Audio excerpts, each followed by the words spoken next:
أحمد محمد شفيق زكي، من مواليد محافظة القاهرة في 25 من نوفمبر عام 1941.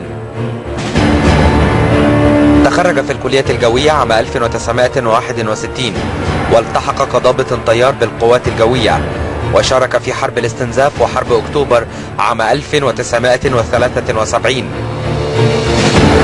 تولى أحمد شفيق كافة المناصب القيادية في القوات الجوية، إلى أن تم ترقيته إلى رتبة الفريق وتعيينه قائدا للقوات الجوية عام 1996، وظل في هذا المنصب 6 أعوام كاملة، وهي أطول فترة قضاها ضابط طيار في هذا المنصب.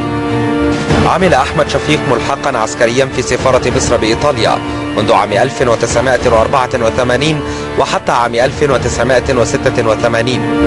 حصل الفريق أحمد شفيق على العديد من الأوسمة والأنواط والدورات العلمية المختلفة في الطيران والفضاء والدراسات الإسلامية.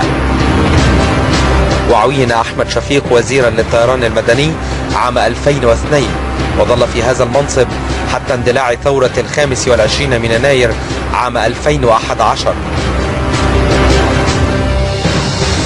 وتم اختياره رئيسا للوزراء عقب اندلاع الثورة في 31 من يناير عام 2011، واستقال في مارس من نفس العام. شفيق أب ل3 كريمات، وتوفيت عنه زوجته السيدة عزة توفيق في 20 من أبريل عام 2012. أعلن أحمد شفيق ترشحه لانتخابات رئاسة الجمهورية في 14 من فبراير عام 2012.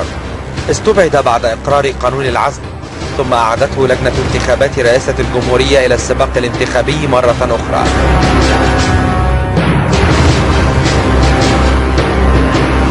أحمد شفيق مرشح انتخابات رئاسة الجمهورية مصر 2012.